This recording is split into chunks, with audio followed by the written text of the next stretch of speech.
Last class में application of Gauss law किया था, याद है? चलो आज फिर हम लोग देखते हैं लास्ट लेक्चर इस चैप्टर का। बहुत बड़ा चैप्टर है, थ्योरी ऑफ कंडक्टर्स।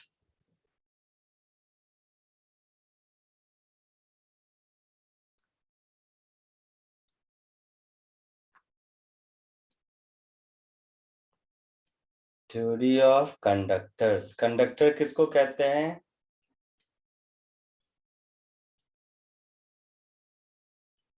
बोलो, कोई आइडिया?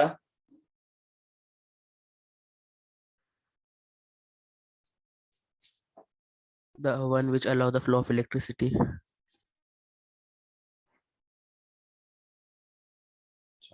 और कंडक्टर के पास large amount of free electrons होते हैं, ठीक है? मालूम है? Yes sir. और वो फ्री इलेक्ट्रॉन्स जब भी इलेक्ट्रिक फील्ड होता है तो वो फ्री इलेक्ट्रॉन्स उस कंडक्टर पर फ्रीली मूव कर सकते हैं। तो कोई इलेक्ट्रिक फील्ड देगा तो इलेक्ट्रिक फील्ड के हिसाब से उस पर फोर्स लगेगा और फोर्स के हिसाब से उसका डिस्प्लेसमेंट होगा। जैसे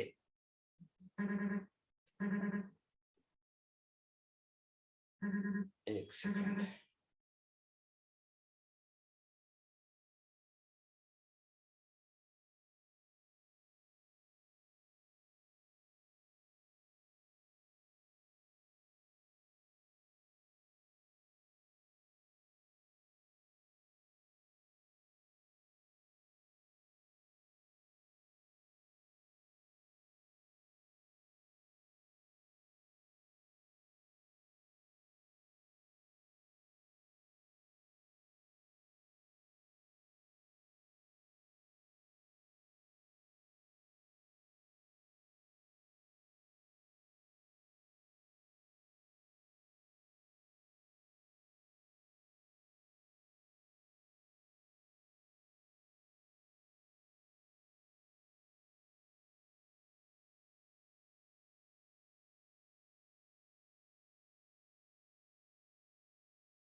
हेलो, आवाज आ रही है?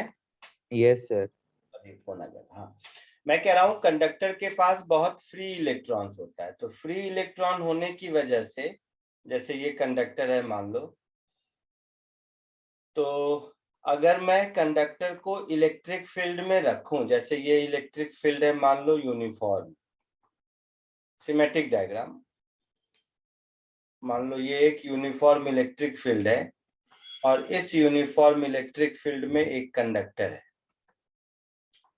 तो कंडक्टर के पास जो फ्री इलेक्ट्रॉन्स होंगे, इलेक्ट्रॉन नेगेटिव चार्ज है ना, इलेक्ट्रॉन नेगेटिव चार्ज है,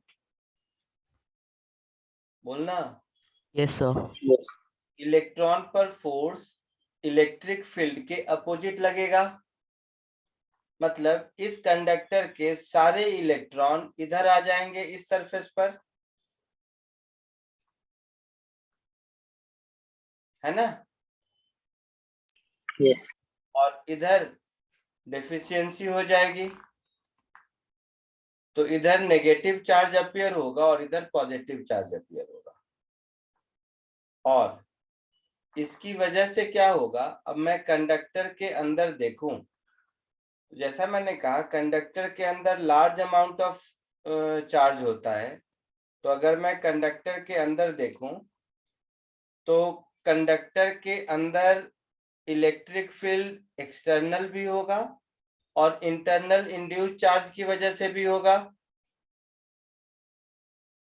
तो इस पॉइंट पर इलेक्ट्रिक फील्ड देखूं तो एक्सटर्नल वाला इलेक्ट्रिक फील्ड इधर जो ई नॉट है, एक्सटर्नल वाला ये जो ये वाला पहले से था, इस नेगेटिव चार्ज के कारण इधर और इस पॉजिटिव चार्ज के कारण भी इधर, तो ये electric field due to induced charge हुआ, है ना, तो ये दोनों मिलाकर अगर electric field at point P 0 हो जाता है, तब हम लोग बोलेंगे कि ये कंडक्टर है। आई बात समझ में? यहां तक कोई दिक्कत किसी को? No, sir. So moral of the story, conductor के अंदर इलेक्ट्रिक फील्ड हमेशा 0 होता है, number 1। Number 2, field line conductor के को कभी पास नहीं करता, जैसे कंडक्टर के अंदर फील्ड लाइन नहीं है, इस सरफेस पर टर्मिनेट हुआ फिर इस सरफेस से ओरिजिनेट हुआ, कंडक्टर के अंदर अगर इलेक्ट्रिक फील्ड 0 है मतलब पूरा का पूरा कंडक्टर इक्विपोटेंशियल सरफेस है ना, Yes, sir.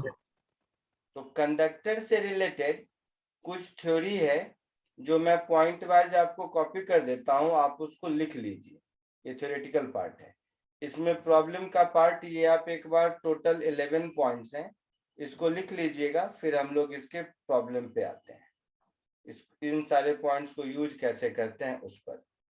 सो और सारे पॉइंट को मैं 1 बाय 1 आपको समझाऊंगा।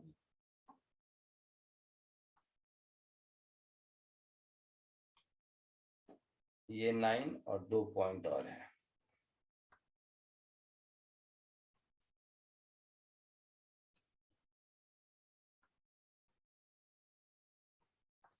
इसमें से सारे पॉइंट को समझाएंगे, बहुतों का प्रूफ होगा आपके पास, किसी को प्रूफ करने की जरूरत होगी बचा हुआ होगा तो वो भी हम लोग करेंगे।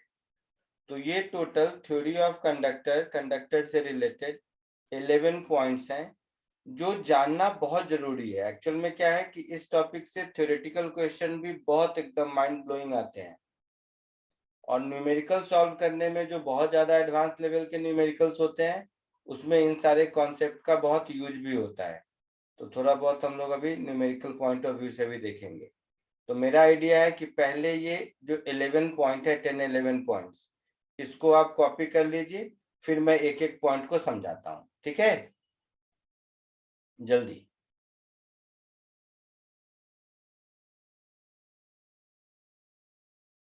दिख रहा है सबको या छोटा बड़ा करने की जरूरत है? दिख रहा है। दिख रहा है? ठीक है, जल्दी इसको कॉपी कर लीजिए 11 पॉइंट्स को।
हो गया?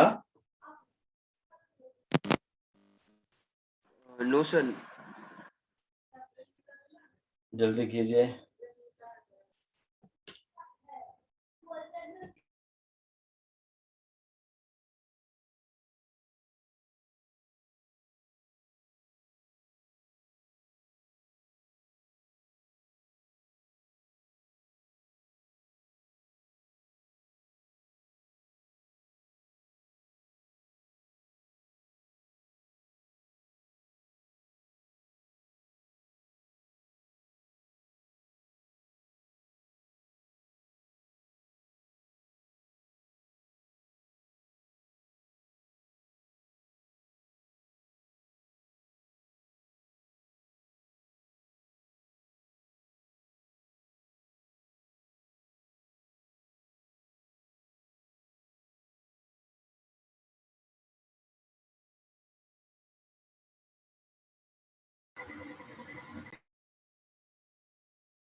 हो गया?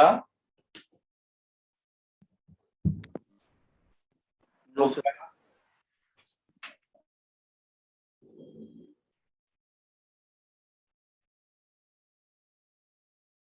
किस पॉइंट पे पहुंचे?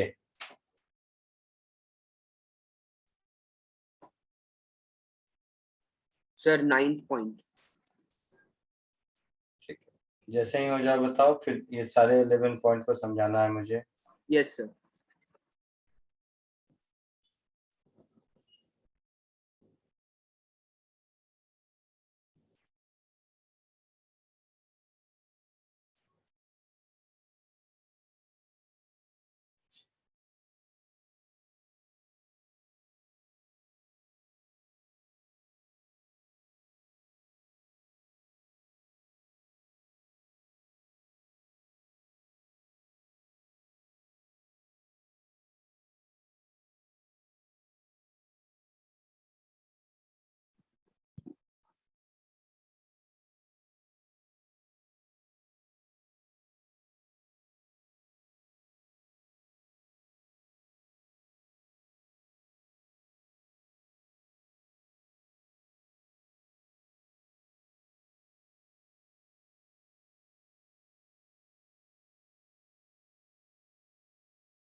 हुआ?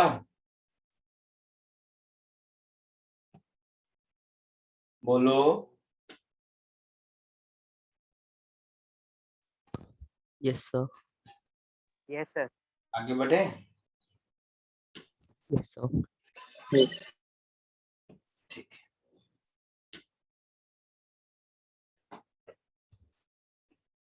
देखो फिर अब एक एक करके इन सारे पॉइंट्स को समझते हैं। Point number 1, conductors are material which contain large number of free electrons। इसमें तो कोई दिक्कत नहीं है, यह भी बताया था। Yes. Electric field inside conductor 0 होता है, दैट्स वाई कंडक्टर के हर पॉइंट का पोटेंशियल सेम होगा, है ऐसा? बोलो। Yes. तो वही लिखा हुआ है, in electrostatics conductors are equipotential surface, वही लिखा है ना? बोलो। Yes, sir. Yes, sir. थर्ड, चार्ज हमेशा आउटर सरफेस पर होता है, अभी दिखाया था मैंने।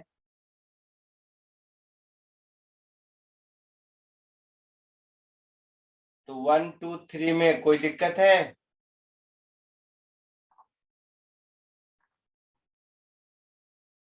बोलो। No. No, sir. अब पॉइंट 4 को समझते हैं। पॉइंट 4 को समझने के लिए ये डायग्राम देखो। सपोज ये कैविटी है और कैविटी के सेंटर में एक चार्ज रख दिया। अब इसको जैसे ही हम प्लस क्यू चार्ज देंगे तो कंडक्टर के अंदर फील्ड 0 होना चाहिए। तो कंडक्टर के अंदर यहाँ पर फील्ड 0 है, इसका यही मतलब हुआ कि उस कोई भी गॉसियन सरफेस उस पॉइंट से पास करता हुआ अगर हम ड्रॉ करते हैं तो नेट चार्ज 0 होना चाहिए। मतलब इस कैविटी के इनर सरफेस पर जितना चार्ज हमने सेंटर पर रखा ठीक उतना ही नेगेटिव चार्ज इंड्यूस होगा,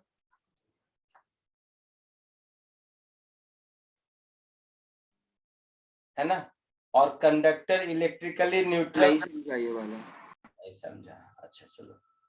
तो कैविटी के सेंटर पर प्लस क्यू चार्ज रखा तो कैविटी के इनर सरफेस पर जितना प्लस क्यू रखा है उतना ही नेगेटिव क्यू इंड्यूस्ड होगा।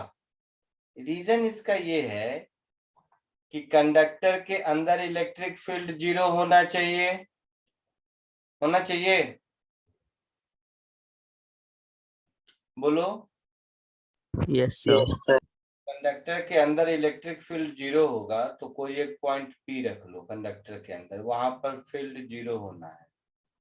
तो यहाँ पर अगर फील्ड 0 है मतलब इस रेड वाले सरफेस से फ्लक्स 0 है, रेड वाले सरफेस से फ्लक्स 0 है मतलब उसके अंदर क्यू इनक्लोज्ड 0 है।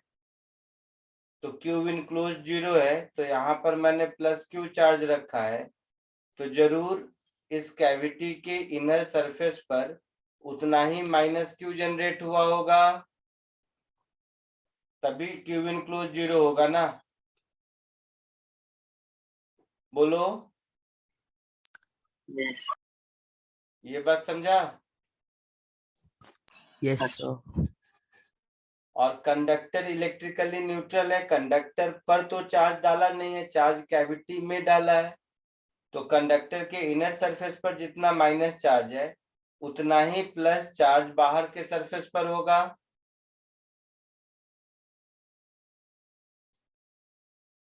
तो इस पूरी कहानी में क्या हुआ कि आप कंडक्टर के अंदर कैविटी में प्लस क्यू चार्ज डाले, जो प्लस क्यू कंडक्टर के सरफेस पर अपीयर हो गया।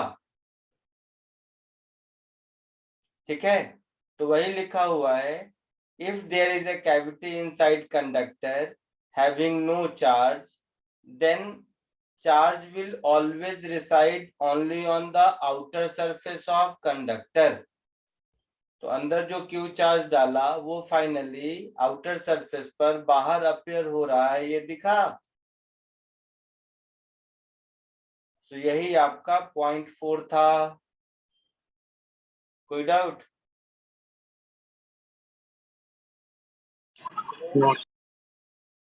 पॉइंट नंबर 5, अब सरफेस इक्विपोटेंशियल है तो इलेक्ट्रिक फील्ड हमेशा इक्विपोटेंशियल सरफेस के नॉर्मल होता है ना। तो कंडक्टर के किसी भी पॉइंट पर इलेक्ट्रिक फील्ड हमेशा उसके परपेंडिकुलर होगा, वही लिखा हुआ है। अंदर फील्ड नहीं होता है, ऊपर एग्जांपल में भी दिखाया था। इसीलिए electric lines of force never इंटर्स into conductor. ठीक है, कंडक्टर के कारण electric field sigma by epsilon not होता है, ये लास्ट लेक्चर में डिराइव किया था। लास्ट लेक्चर का नोट्स देखो। किसी भी Yes, sir. कंडक्टिंग सरफेस के कारण इलेक्ट्रिक फील्ड इतना होता है। अब ये दोनों पॉइंट समझाना है और इसके न्यूमेरिकल भी कराने हैं मुझे। किसी भी कंडक्टर की अर्थिंग कर दोगे तो अर्थिंग करने से, घर में सुने हो इलेक्ट्रिकल वायरिंग में अर्थिंग होता है, ऐसा सुना है? Yes. क्यों होता है अर्थिंग? क्या रीजन है उसका? सर ताकि वो चार्ज अर्थ के अंदर अंदर चला जाए और न्यूट्रलाइज हो सकते हैं। कौन सा charge?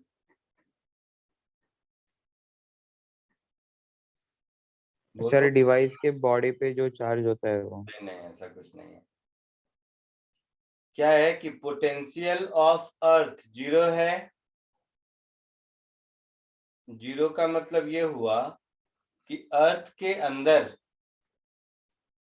Infinite number of conducting materials molten state में घूम रहे हैं, है ना?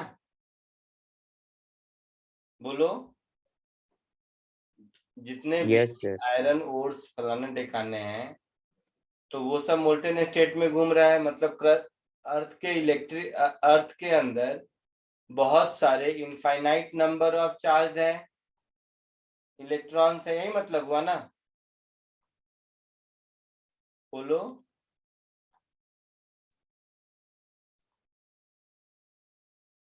मतलब अर्थ एक रिजर्वायर है चार्ज का।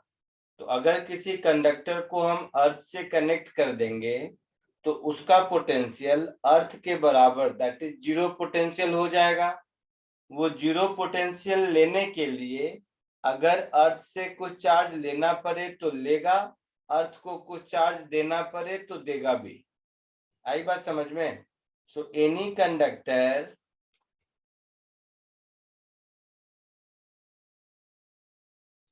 which is earthed will have 0 potential। Hang बहुत हो रहा है, तुम लोग भी मार्क कर रहे हो, हर बार हैंग हो रहा है ये बहुत बार।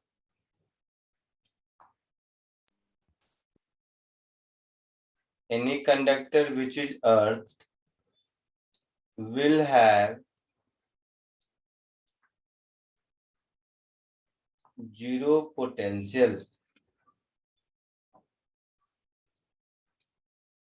and hence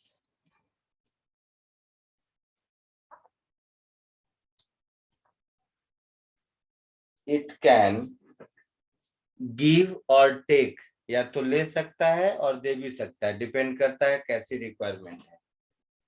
and hence it can give or take charge from earth for maintaining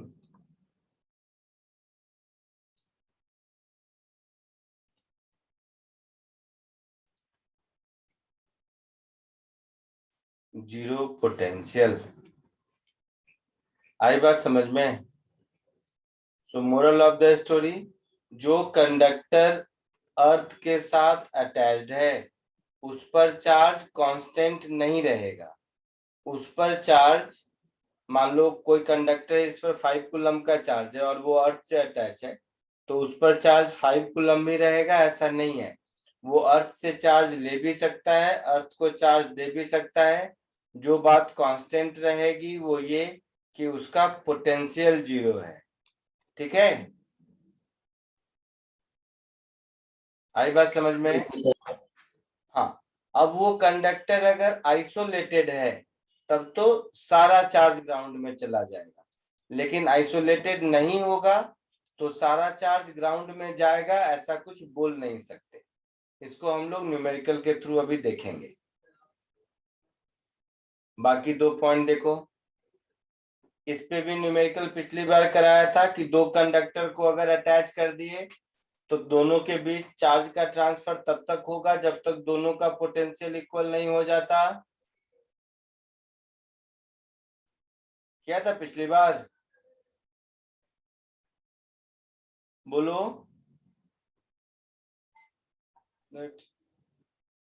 हद है तुम लोग भी। देखो लास्ट लेक्चर दिखाता हूँ, कुछ भी याद नहीं है, किया है नहीं किया है, नहीं किया है, नहीं दिख रहा है, तो इस पे भी न्यूमेरिकल आज करेंगे मेरे को।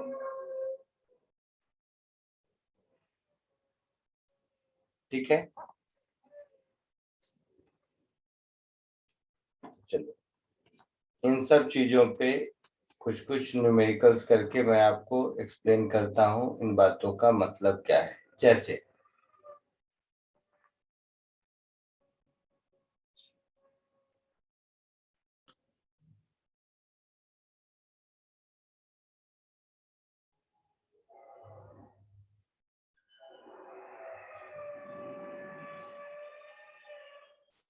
सिंपल क्वेश्चन से स्टार्ट करते हैं। फील्ड और पोटेंशियल में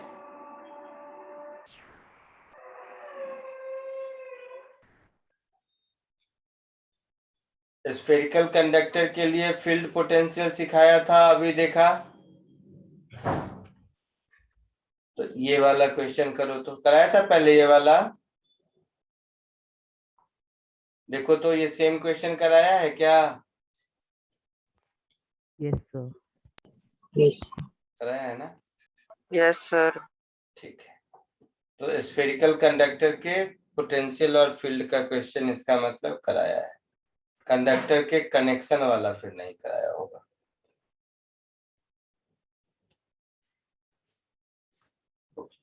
कंडक्टर को ज्वाइन करते हैं तो चार्ज का फ्लो एक से दूसरे में होता है तब तक जब तक कि दोनों कंडक्टर का पोटेंशियल सेम ना हो जाए। इस पे बेस्ड 2 क्वेश्चन करते हैं। पहले फर्स्ट ये कीजिए, दिख रहा है? ये कराया था क्या? देख के बताओ।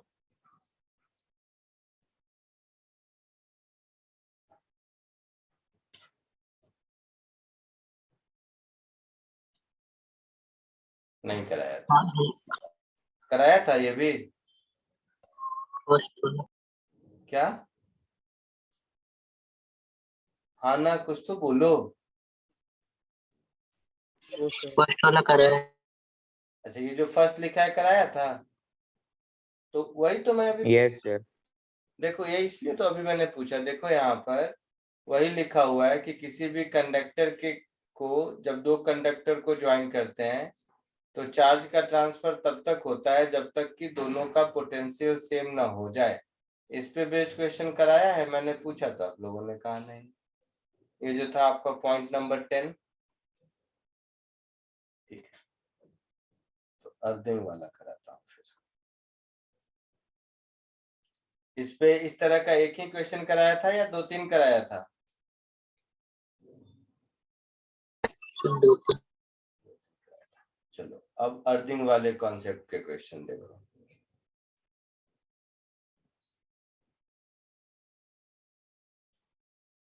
So first earthing of conductor वाला।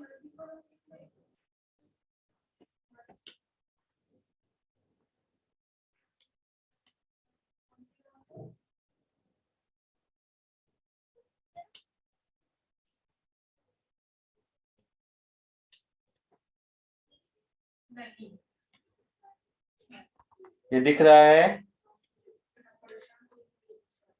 इसको एक बार कोशिश कीजिए, सबसे सिंपलेस्ट।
आया कुछ आंसर? बोलो।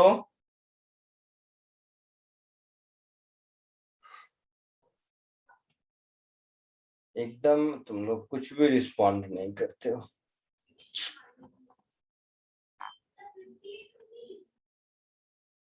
देखो इधर देखो, तुम लोग कुछ मत करो, सिर्फ देखो, उसमें भी पता नहीं क्या करते हो। नीचे अंदर वाले को ग्राउंड किया,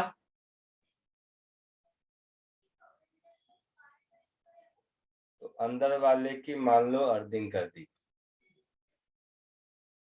अंदर वाले की अर्थिंग कर दी, तो अंदर वाले पर चार्ज चेंज करेगा, बाहर वाले का चार्ज कांस्टेंट रहेगा। बाहर वाले कंडक्टर पर जो चार्ज दिया है वही रहेगा, है ना? कुछ बोलोगे? हाँ Yes, sir. तो अंदर वाले कंडक्टर पर मान लो चार्ज आ गया Q, कुछ ग्राउंड में जा गया या ग्राउंड से आया, कुछ भी हुआ, तो अंदर वाले पर चार्ज फाइनली हो गया Q और बाहर वाले पर 3Q।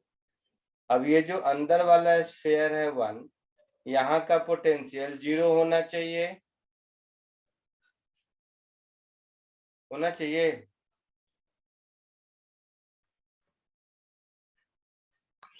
होना चाहिए। सो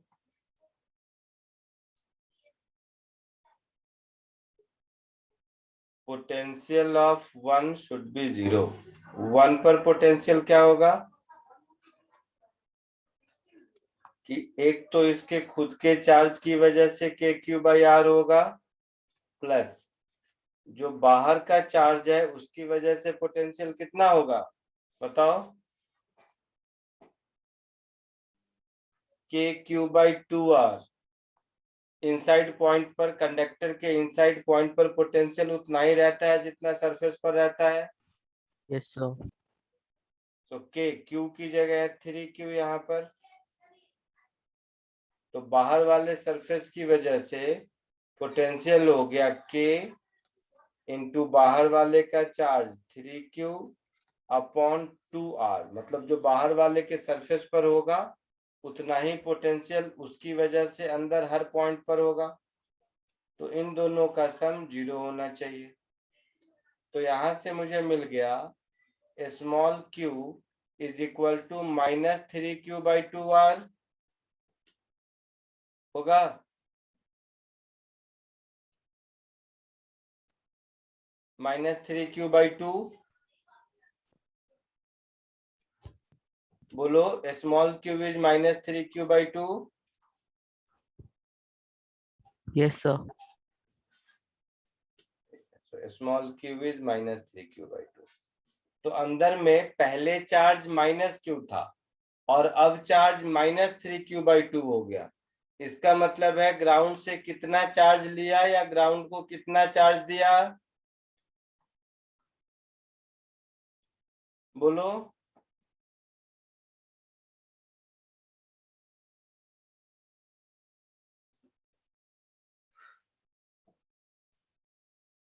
-1.5Q। -1.5Q लिया या दिया? या दिया। कुछ नहीं आता तुम लोगों को। -1.5Q चार्ज तो अभी है इस पर, फाइनली इस पर चार्ज -1.5Q है, Yes, sir. और अर्थिंग करने से पहले इनिशियली -Q था। Yes, sir. Yes sir. तो पहली बात बताओ, अर्थ को चार्ज दिया या अर्थ से चार्ज लिया? दिया। कितना दिया?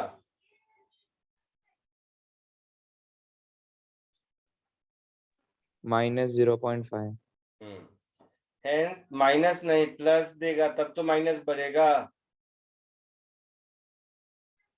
Hence charge flown to the earth is Q/2। Clear है? Yes, sir. And charge flown to the earth.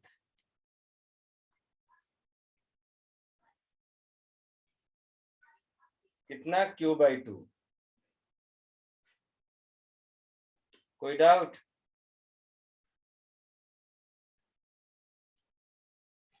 No, No, sir. sir. जल्दी से कॉपी कर लो.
हो गया? आगे बढ़ो.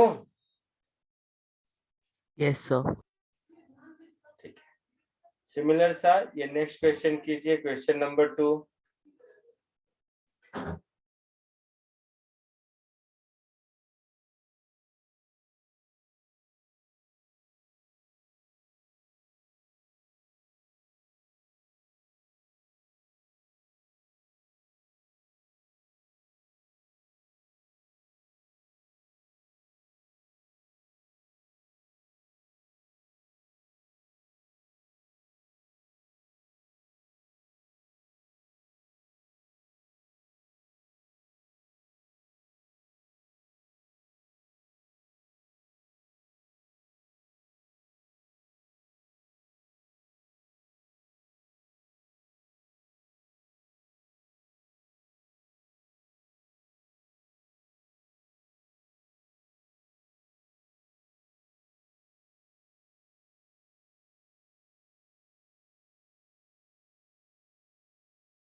आया कुछ answer? No, sir. Solving.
Yes, sir. Got it.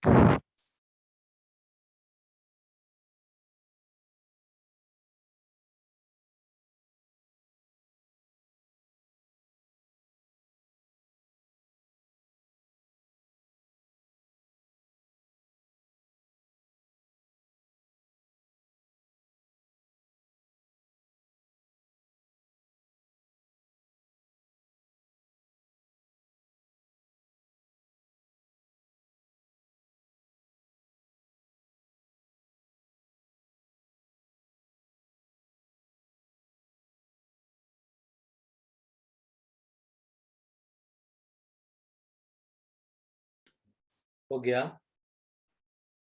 Yes, sir. क्या आंसर आया? Sir, KQ by 6A. KQ/6 शायद सही है, देखते हैं। वैसे potential at A minus potential at C करना है, Yes, sir. तो सी का तो 0 है। अगर ए का पोटेंशियल मिल जाए तो हमारा काम चलेगा। तो पहले पोटेंशियल एट सी ढूंढते हैं। पोटेंशियल एट सी ढूंढ के 0 से इक्वेट कर लेंगे, तब जाके मुझे सी पर कितना चार्ज है क्यू डैश वो मिल जाएगा। है ऐसा? Yes, sir.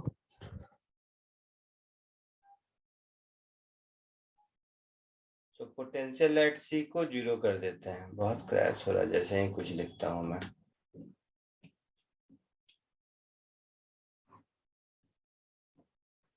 वन नोट का प्रॉब्लम है या जूम का पता नहीं। Potential at C equal to 0 करते हैं। तो पोटेंशियल एट सी ए की वजह से के क्यू अपॉन 3a, नहीं ए पर तो चार्ज ही नहीं है, तो ए की वजह से 0 है ना। बी की वजह से KQ/3a, खुद के चार्ज की वजह से KQ डैश, अच्छा बी की वजह से अपॉन 3a, हाँ खुद की वजह से KQ dash upon 3a, D की वजह से, तो डी की वजह से उतना ही होगा जितना डी पर होगा, क्योंकि डी के लिए इनसाइड पॉइंट है। तो माइनस KQ अपॉन 4a होगा ऐसा। Yes, sir. Yes. बी की वजह से KQ/2a होगा ना। अरे बी के लिए पॉइंट सी आउटसाइड पॉइंट है, तो आउटसाइड पॉइंट के लिए पोटेंशियल तो पॉइंट चार्ज के जैसा रहता है, ओके यस सर। और इनसाइड पॉइंट के लिए उतना ही होता है जितना सरफेस पर है। Yes sir. तो यहां से मुझे K/A को हटा दोगे तो Q/3 plus Q'/3 minus Q/4 this is equal to 0 मिलेगा। तो यहां से Q डैश की वैल्यू मिलेगी, बोलो। तो यहां से Q डैश क्या मिल जाएगा? Q कॉमन 1/4 माइनस 1/3 होगा। Yes, sir. Q'/3 is equal to, तो ये हो जाएगा minus Q/12। So Q dash की वैल्यू हो जाएगी माइनस Q/4। Q डैश मिल गया मुझे। अब पोटेंशियल एट ए निकालो। तो पोटेंशियल एट ए खुद के चार्ज की वजह से 0, बी पर जो चार्ज है उसकी वजह से KQ/2a,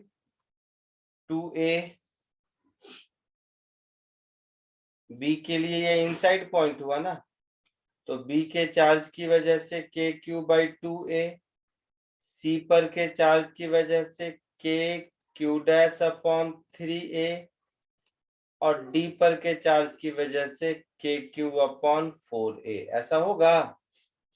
Yes, sir. सबके लिए इनसाइड पॉइंट है। तो ये मुझे मिल गया k by a कॉमन ले लो, so q by 2 plus q dash by 3 minus q by 4 होगा ऐसा। so k by a q by 2, q dash को माइनस q by 4 लिखोगे तो ये माइनस q by 12 हो जाएगा, माइनस q by 4 हो जाएगा ऐसा। yes sir, तो यहाँ से पोटेंशियल एट ए मिल गया, के Q by A common, LCM ले लोगे तो 12, 2 6 जा 12 माइनस 1 4 3 जा 12 ऐसा कुछ। yes sir, सो के क्यू बाई ए, ये कैपिटल ए नहीं ये स्मॉल ए है, सो के Q by A 6 minus 4 2 2 by 12 that is के क्यू बाई 6 ए हो गया। किसी ने बोला था ये आंसर शायद। yes sir, वेरी गुड, बहुत अच्छे, आया समझ में सबको। Yes. yes sir. Very good.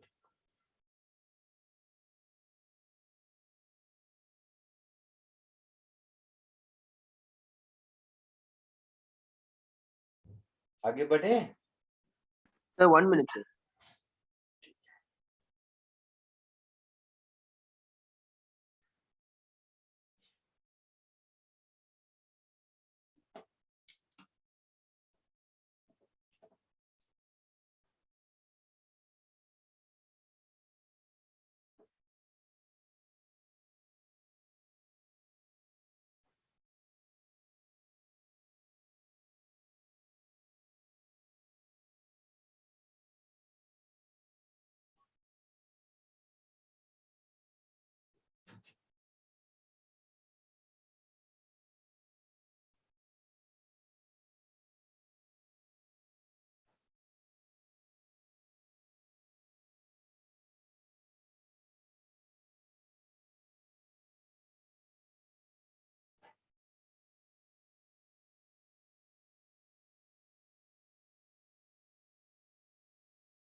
हो गया, आगे बढ़ूं?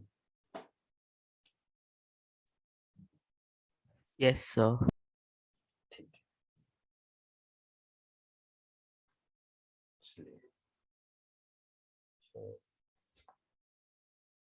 ये हो गया अर्थिंग। अर्थिंग के बाद अब हम लोग देखेंगे last topic, combination of conducting plates. So theory of conductor का ही पार्ट है,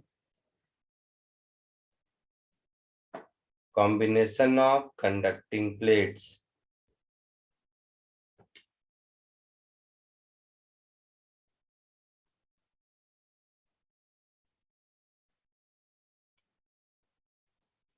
कॉम्बिनेशन ऑफ कंडक्टिंग प्लेट्स बहुत होता है।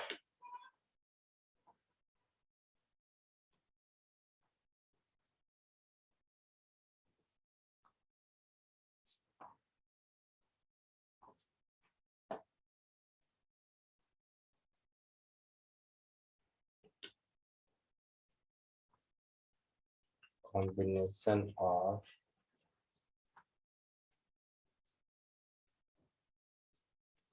conducting plates।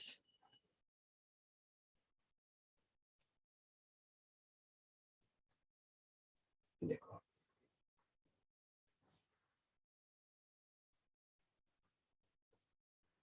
First case which is simplest one। मान लो ये एक कंडक्टर है,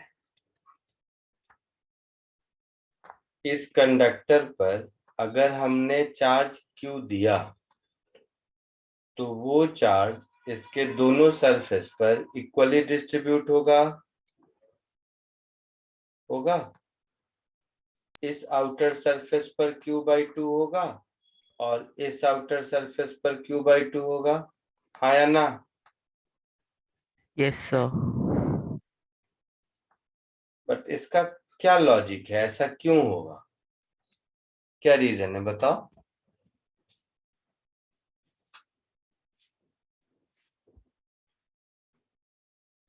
कैसे कह दिया कि आधा आधा ही होगा?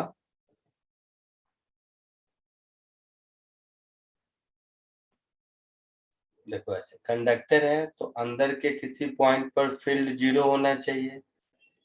तो electric field at point P अगर 0 है तो इसके लेफ्ट साइड वाले चार्ज के कारण जो फील्ड होगा और इसके राइट साइड वाले चार्ज के कारण जो फील्ड होगा, ये दोनों इक्वल होना चाहिए, होगा। Yes, sir. इसको इसका नाम दे दिया Q1 और इसका नाम दे दिया Q2। तो Q1 और Q2 के कारण फील्ड P पर इक्वल अपोजिट होना चाहिए। तो वो क्या हो जाएगा, sigma by epsilon naught field होता है कंडक्टिंग सरफेस की वजह से। बोलो। Yes sir. तो sigma that is Q/A upon epsilon naught is equal to Q2/A upon epsilon naught, ऐसा होगा। ये बात समझ आई? Yes sir. तो Q2/A इसका सिग्मा अपॉन एप्सिलॉन नॉट, तो दोनों को इक्वल करोगे तो Q1 इक्वल टू Q2 दिख रहा है। Yes sir. तो यहाँ से मुझे मिल गया Q1 is equal to Q2 और Q1 Q2 का सम कैपिटल Q है, दिस इज कैपिटल Q/2। यही इसका प्रूफ हुआ।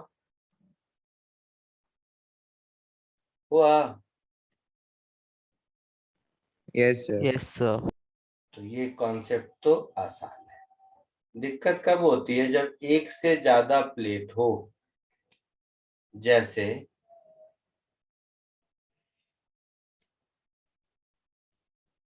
सपोज ये एक प्लेट है, इसी का आइडेंटिकल ये एक प्लेट है। इस प्लेट पर चार्ज दिया मान लो कैपिटल Q1 और इस प्लेट पर चार्ज दिया कैपिटल Q2। तो इस चारों सरफेस पर अलग अलग चार्ज होंगे। इस पर Q1, इस पर Q2, इस पर Q3 और इस पर Q4। तो हम लोगों को यही Q1, Q2, Q3 और Q4 ढूंढना है। तो सबसे पहली चीज कि Q1 प्लस Q2 का सम कैपिटल Q1 होगा, और दूसरी चीज कि Q3 और Q4 का सम कैपिटल Q2 होगा, क्योंकि दोनों कंडक्टर पर, यस सर। जैसे ऊपर वाले में क्या था, Q1 और Q2 का सम कैपिटल Q था ऊपर वाले में, तो Q1 और Q2 का सम कैपिटल Q था और Q1 is equal to Q2 था, इसीलिए दोनों की वैल्यू Q/2 Q/T मिली। तो कंडक्टर पर जो टोटल चार्ज है वो तो कांस्टेंट रहेगा ना, वो तो चेंज नहीं होगा अनलेस ग्राउंडेड नहीं है। आई बात समझ में? तो सेकेंड वाले केस में दो इक्वेशन तो मिल गया। अननोन कितने हैं मेरे पास? 4 अननोन है, Q1, Q2, Q3 और Q4, है ना? Yes. मतलब दो इक्वेशन और चाहिए मुझे, चाहिए तभी सॉल्व होगा ना। Yes, sir. केस 1 केस 2 पहले कॉपी करो और थोड़ा खुद से सोचो कि electric field inside a conductor जैसे इसमें जीरो किया था, वैसे ही इसमें दो पॉइंट ले लेंगे। एक पहले वाले कंडक्टर के अंदर, यहाँ पर भी जीरो होगा, नाम कुछ ए दे दो। बी के अंदर भी जीरो होगा, इसका नाम कुछ बी दे दो। तो electric field at A zero, electric field at B zero करेंगे तो दो और इक्वेशन मिलेंगे। Yes sir. चारों इक्वेशन को सॉल्व कर देंगे तो Q1, Q2, Q3, Q4 मिल जाएगा।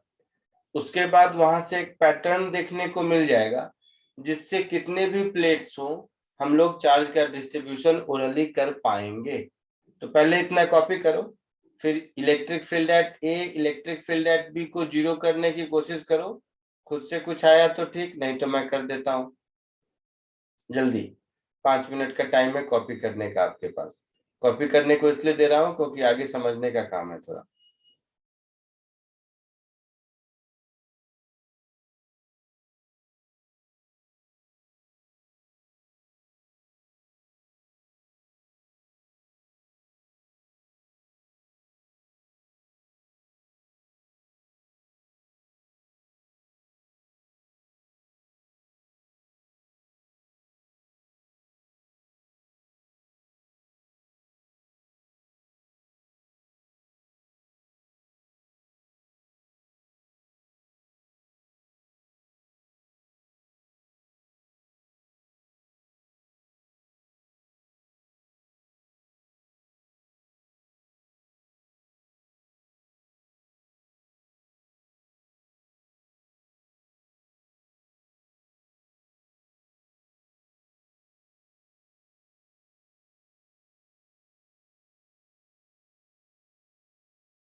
लिख लिया सबने?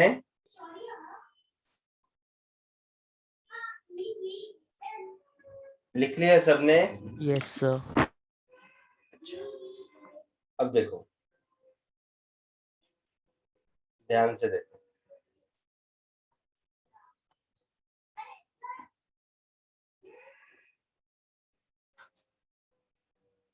इलेक्ट्रिक फील्ड एट ए 0 होना चाहिए,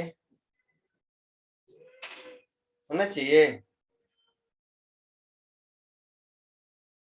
बोलना। Yes, sir.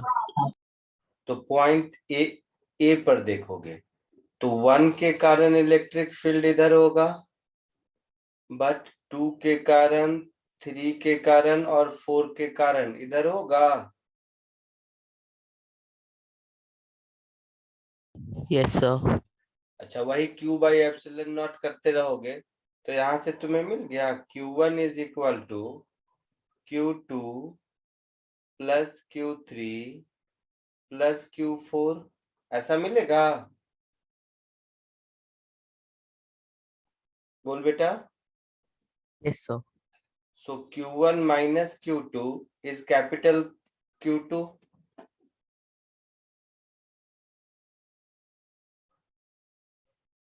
क्योंकि Q3 प्लस Q4 को तो कैपिटल Q2 बोलेंगे ना। Yes, sir. इन दोनों का सम तो कैपिटल Q2 होगा ना। Similarly electric field at point B को 0 करेंगे, electric field at point B को 0 करेंगे तो देखोगे बी पर 1 के कारण इधर, 2 के कारण भी इधर, 3 के कारण भी इधर, बट 4 के कारण इधर, ऐसा होगा? होगा। Yes, sir. तो यहां दिख रहा है कि Q4 is equal to Q1 plus Q2 plus Q3। बोलिए। Yes, sir. So Q4 is equal to Q1 plus Q2 plus Q3। इसमें से Q1 प्लस Q2 का सम कैपिटल Q1 के बराबर होगा? बोलिए। Yes, sir. तो यहां से हम ये कह सकते हैं कि Q4 minus Q3 is equal to capital Q1 होगा? Yes. Q4 minus Q3 is equal to capital Q1 होगा? Yes. Yes, sir. लिख लो तुम लोग।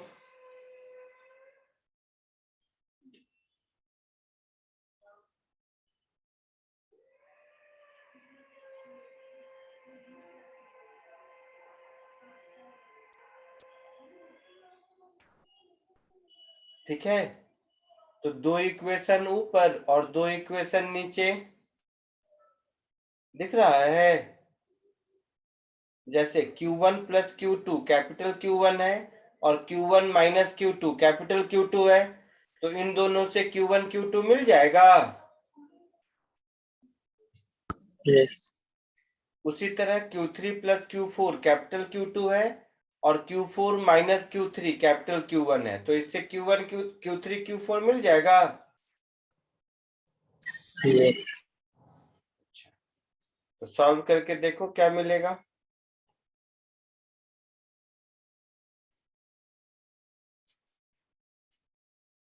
तो सॉल्व करके देखोगे तो Q1 और Q4 इन दोनों की वैल्यू इक्वल मिलेगी तुम्हें, which is capital Q1 plus capital Q2 divided by 2। ठीक है। स्मॉल Q3 की वैल्यू मिलेगी तुम्हें, सॉरी Q2 की, 3 नहीं, पहले 2। स्मॉल Q2 की वैल्यू मिलेगी Q1 माइनस Q2/2 और Q3 की वैल्यू मिलेगी Q2 माइनस Q1/2।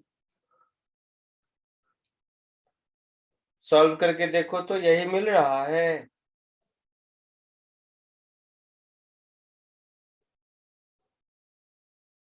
पहले कॉपी करो और कॉपी करने के बाद सॉल्व करके देखो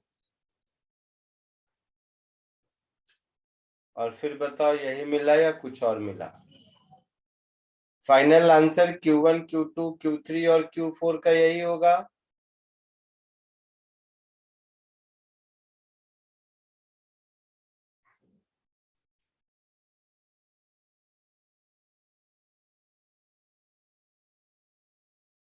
कॉपी कर लो और फाइनली बताओ ये होता है या कुछ और होता है।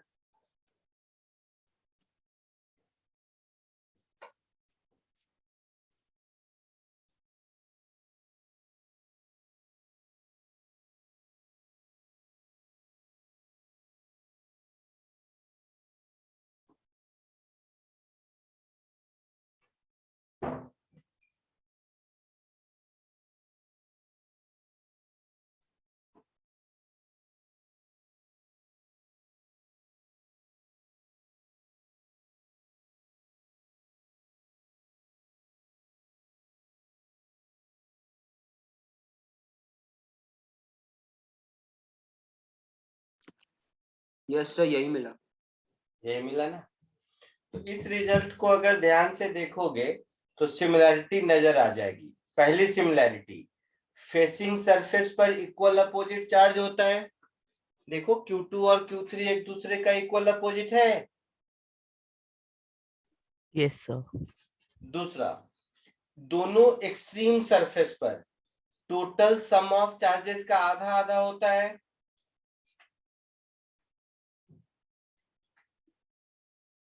है ना, बोलो। अरे एक पर Q1 दिया, दूसरे पर Q2 दिया, तो देखो Q1 फर्स्ट सरफेस पर भी Q1 प्लस Q2/2 है और लास्ट सरफेस पर भी Q1 प्लस Q2/2 है। Yes, sir. तो दूसरा observation, both extreme surfaces will have equal charges which is sum total of all the charges का आधा। Each facing surface will have equal opposite charge. और तीसरा, charge on a conductor is always constant. ये तीन चीज अगर ध्यान दोगे तो इस तरह के चार्ज डिस्ट्रीब्यूशन के लिए आपको बार बार ये इलेक्ट्रिक फील्ड या इस तरह का मेथड नहीं करना पड़ेगा। ठीक है, तो ये तीन थंब रूल आपको याद रखना है। समझ आया? Yes, sir. तो ये तीनों थंब रूल मैं आपको लिख देता हूं, ये इंपॉर्टेंट है ऑब्जर्वेशन। अदरवाइज हर क्वेश्चन को बार बार इतना टाइम लेकर सॉल्व करने की जरूरत नहीं है। First,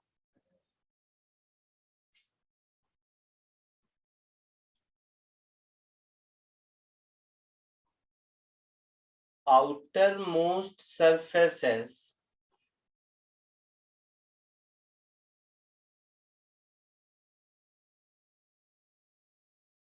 will have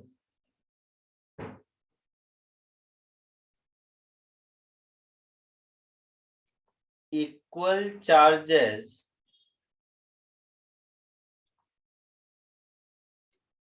on it,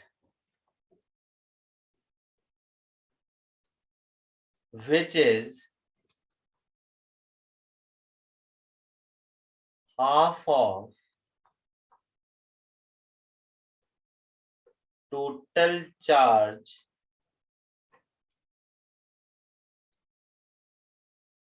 of the system।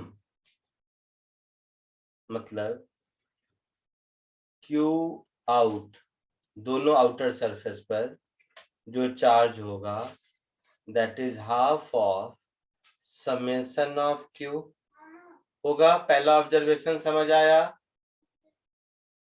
Yes, sir. लिखते भी चलो साथ साथ।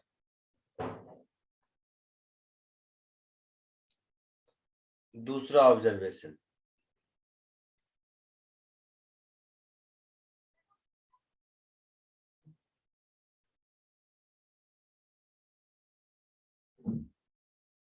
Note 2, each facing surface will have equal and opposite charges. Each facing surfaces will have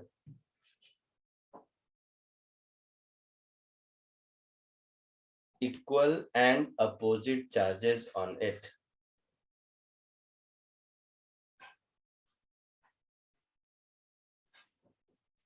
तुम लोगों का इसके बाद भी लेक्चर है? Yes, sir. Yes, अच्छा, sir. कौन सा? Maths. Will have equal and opposite charges on it.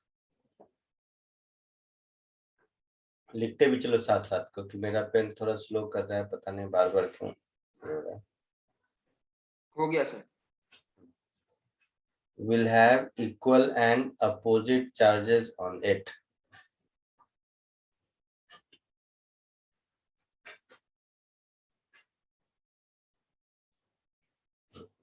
क्यों हैंग हो रहा है इतना? और third point,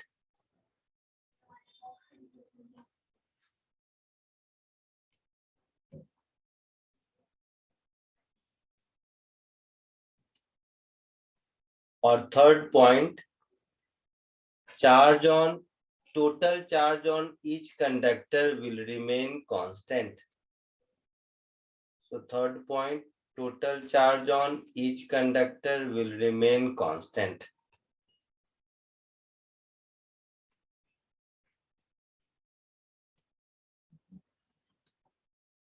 Total charge on each conductor, on each plate more precisely,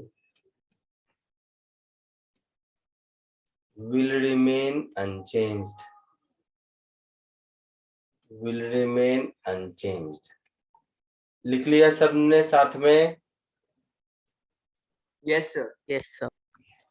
मैं 5 मिनट और लूंगा आप लोगों को पढ़ाने में, ताकि इसको मैं खत्म ही कर दूं चैप्टर।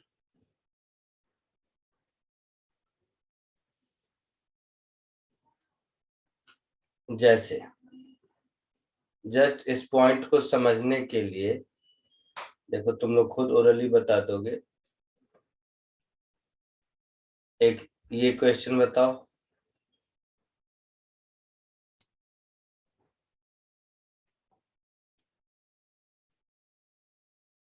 और दूसरा एससी वर्मा की बुक में गॉस लॉ का लास्ट 2 क्वेश्चन है, लास्ट 2 और 3 क्वेश्चन होगा, उसको देख के ऐसे ही ओरली बता सकते हो तुम लोग।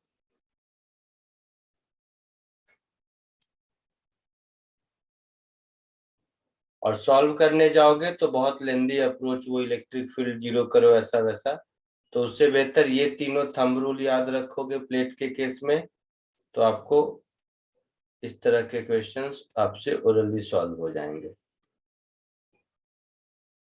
ये दोनों क्वेश्चन कोशिश करो।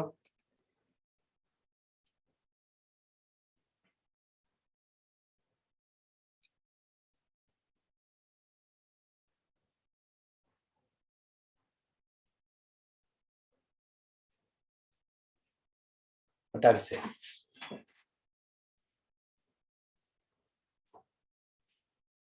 जैसे इसमें देखो, टोटल चार्ज कितना है दोनों मिला के?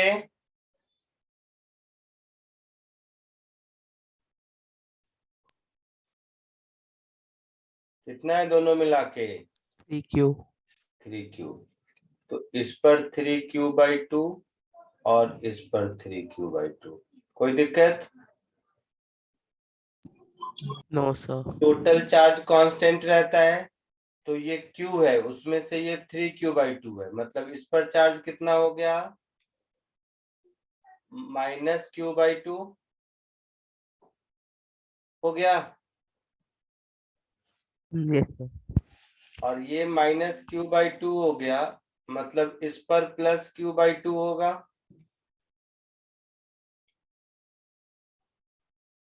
क्रॉस चेक करने के लिए देखो, +Q/2 और 3Q/2 का सम 2Q है। Yes, sir.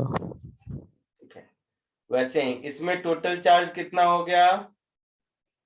3Q. 3Q। तो इस पर भी ये हो गया 3Q/2 और आउटसाइड सरफेस पर फिर 3Q/2। तो ये 3Q/2 और ये भी 3Q/2। ठीक है, Yes, sir. अब टोटल -Q है और ये 3Q/2 है, मतलब इस पर कितना होगा? -Q. Sorry, -Q/2.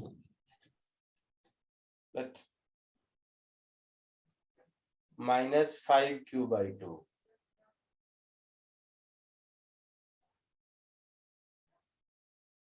तो इस पर +5Q/2 होगा। टोटल 3Q है और ये 5Q/2 है, मतलब इस पर कितना होगा? Q/2 होगा। Yes, sir. और इस पर Q/2 हो गया, मतलब इस पर